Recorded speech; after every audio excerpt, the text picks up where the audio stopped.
আমি বুঝি মানুষ ছিলাম না, মানুষের মতোই ছিলাম।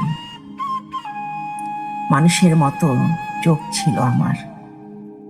আমি আকাশ দেখতাম, অন্ধকার দেখতাম, দিন দেখতাম, আলো দেখতাম। আমার কান ছিল মানুষের মতো।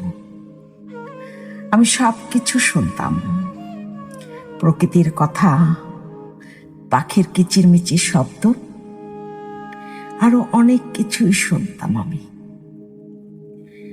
নদীর কলকল শব্দ, মাঠের সরসর, ধানের শব্দ, আমি সব কিছু শুনতাম।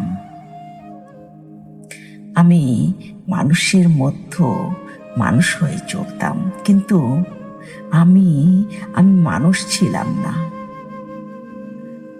বড় অধম ছিলাম। আমি ফেল ফেল করে চেয়েছিলাম দুইটি চোখের দিকে।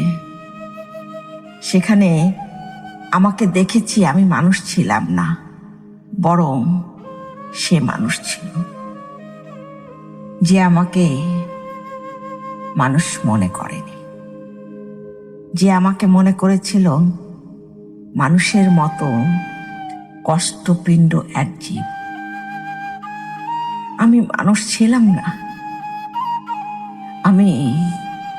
আমি অনুমান করতে পারি, দুঃখ সইতে সইতে আমি মিশরের পিরামিড হয়ে গেছি।